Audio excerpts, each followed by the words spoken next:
Бөлшектерді көбейту мен бөлу. Бірінші көбейтуден бастайық. Қарама-қарсы тұрған сандар бір-бірімен қысқару керек.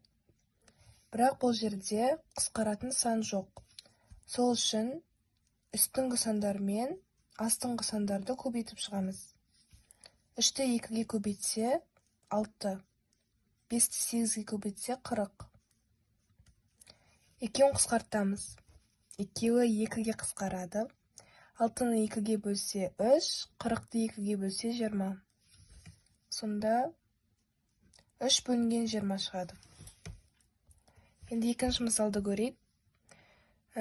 Қарама-қарсы тұрған сандар қысқарады. 10 мен 4 бір санға қысқарады. Сол үшін 2-ге бөлеміз. 4-ті 2-ге бөлсе 2, 10-ды 2-ге бөлсе 5. Сосын үстіңгі мен астыңғы сандарды көбейтеміз. 5 көбейтілген 7 35, 2 көбейтілген 2 4 болады. Енді бөлгенде бірінші бөлшек дәл солай жазылады, ал екінші бөлшек орнын ауыстырады. Мына жерде көбейту 8 бөлінген 2. Сонда осылай орынмен ауысады. Бұл жерде қысқаратын сан жоқ, сол үшін көбейтіп шығамыз. 3 көбейтілген 8 24, 5 көбейтілген 2 10. Енді қысқартқанда екеуі 2-ге бөлінеді.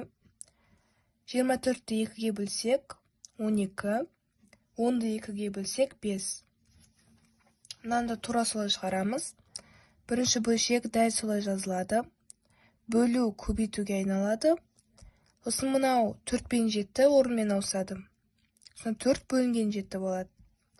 2 мен 4 2-ге қысқарады.